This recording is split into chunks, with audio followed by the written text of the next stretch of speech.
expected justice but saw bloodshed. He longed for righteousness but heard crying. May the words of my mouth and the meditations of our hearts be ever acceptable in your sight, O Lord, our rock and our Redeemer.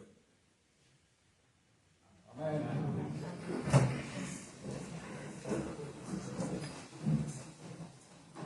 Wow!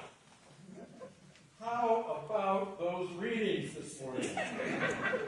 In just a few short passages, we have drought, fire, briars and thorns, wild boars, torture, mocking and flogging, chains and imprisonment, stoning, dismemberment, scorching heat, destitution, persecution, and goatskin garments. And on top of that, mother-in-law trouble. You can see why the dean was looking for someone else to preach this morning. Well, we'll look at some of these passages and I'll give you my take. But when I sat with them for the last 10 days or so, here's what arose in the cluttered, musty mind of Ed. Of course, my granddaughter, little Blaze, was in there, as were North Country meteorology, viticulture, justice, a Jesuit theologian, and Aretha Franklin. Maybe we'll find that all of these are really about the same thing. Start with Blaze. It used to be that when speaking, our lovely little Blaze mostly gave us back her version of things she heard from Barbara and me. Bits and pieces of stories we had read to her, or expressions we use, or songs we sing. But now, at the age of 3, that's this many, she's been out in the world for a while, and that's increasingly reflected in what she says. Just a few days ago, when she thought I was paying too much attention to my phone, she grabbed my hand and pointed at me and said, "You need to look at me! I'm not going to tell you twice!" I got the feeling that someone, maybe her preschool teacher, had said that to her. A little while later, that same day, at supper, she burst into song to the tune of My Darling Clementine. What's the weather? What's the weather? What's the weather like outside? Miss Yummy, can you tell me what's the weather like outside?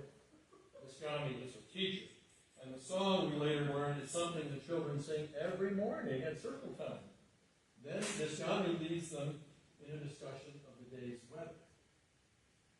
How perfect is that? I mean, here she is at the age of 3, that's this many, learning that weather is the universal #1 small talk topic. On Venus, for example, Venusians are always saying, "Hot enough for you out there?" And on Neptune, where the average temperature is minus 353 degrees Fahrenheit, Neptunians greet each other with, "Sure is a cold one today." But even though weather has always been a common denominator, conversationally speaking, it wasn't until Barbara and I moved to New Hampshire's North Country that we learned about microclimates. Up there, just down the road a bit from the Canadian border, weather forecasts are even iffier than they are here. The local NPR weather report was called The Eye on the Sky, but the area wags referred to it as the lie on the sky. One of the broadcasters told me that on his call-in show, one caller said, "I want you to know that I just shoveled 6 inches of partly cloudy off my driveway." I asked him, "Why are the forecasts so hit or miss?" "Microclimates," he said. Microclimates? He explained that the topography of the White Mountains, with their notches and valleys and sharp elevation gradients, meant that temperatures and humidity could be quite different in places that were only a few miles apart. And the fact that the jet stream moves right over that area for most of the year meant that conditions could change very, very quickly. And in fact, some very small places had their own climates, one for which the computer models could not account. So how do you know what the weather will be, I asked. He said, look out the window.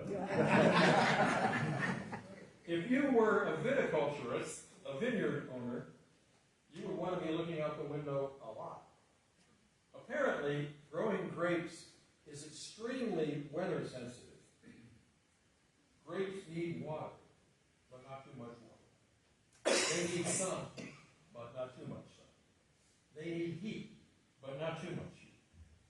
And if you're lucky with the weather, it still takes 7 years, a nice biblical number, to bring a vineyard to full production. When I asked an artificial intelligence bot to give me some advice on running a vineyard, it told me this: don't go it alone. Can't help. Don't go it alone. Now, I think we all know that God is more intelligent than any AI bot. So we can assume that God knows that don't go it alone is good advice, even for him. And I think maybe that's the underlying point of our psalm and the passage from Isaiah this morning. God has established a vineyard, but he doesn't intend to go it alone. The people of Israel and Judah, his chosen people, are intended to be his partners. God has delivered on his part of the bargain, but have the partners done their part? They have not. Against God's advice, they established a kingdom under Saul, and now at the time of Isaiah, they are divided, at war with each other, and caught up in the power politics of the day. Perhaps this sounds familiar. Look out the window. The vineyard is not just the kingdoms of Judah and Israel anymore. The vineyard is this whole wonderful planet, and its walls are crumbling. Wild boars are ravaging it as briars and thorns take root. God expects justice, but sees bloodshed, righteousness, but hears crime. Jesus, looking out the window some centuries after Isaiah, saw the same thing, and he was more than a little angry. You know how to tell the weather. Look around. Look at this mess. He wants to burn the whole thing down for a moment. I came to bring fire to this earth, and how I wish it were already kindled. All this division has to go. Look out the window, he says. This is killing you. And isn't this true in our own hearts as well? The Jesuit author John Powell, a troubled man but a gifted theologian, once wrote, "Our lives are shaped by those who love us and those who refuse to love us." That's worth hearing again. Our lives are shaped by those who love us and those who refuse to love us. I think that this shaping forms the topography of each human life and creates the emotional microclimate in which each one of us dwells. And therein are the seeds of division. I confess to all of you that I still hold grudges against people who have refused to love me. Real people, particular people in particular situations. And I confess to all of you that there are people, some personally known to me and many others not known, whom I have refused to love. And Jesus says, Ed, look through the window that opens onto your soul. These refusals to love, both received and given, these refusals are killing you. Let's burn this whole mess down. That fire, when we all burn down the whole mess of refusing to love, that fire in all our souls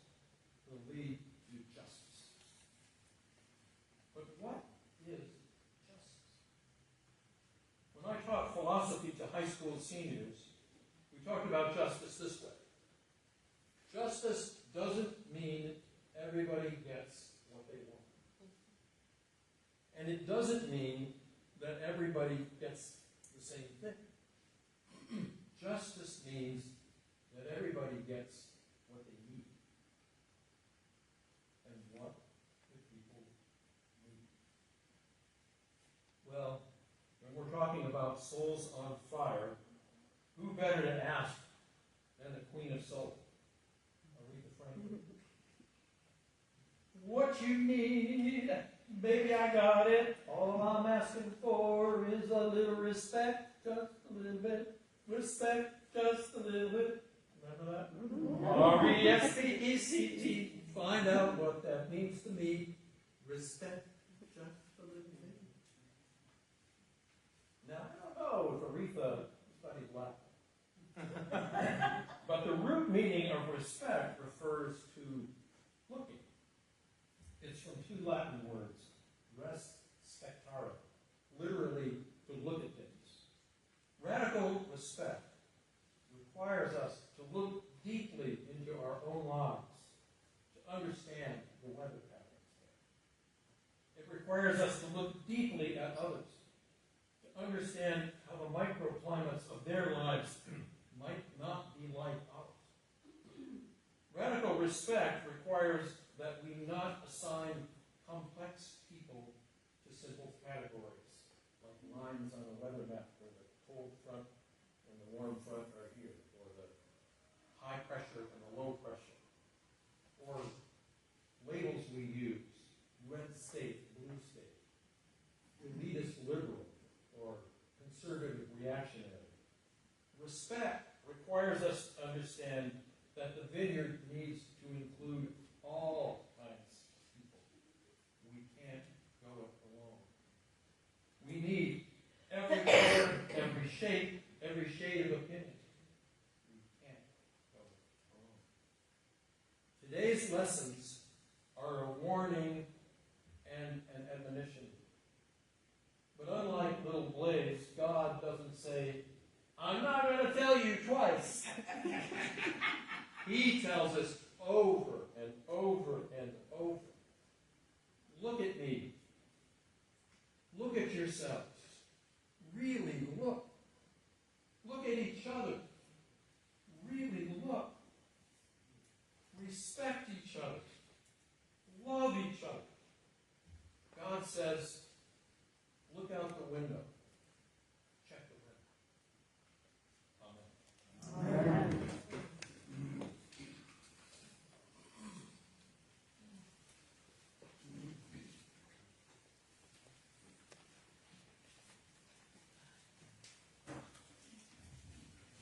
Standing as we are comfortable, let us proclaim our faith.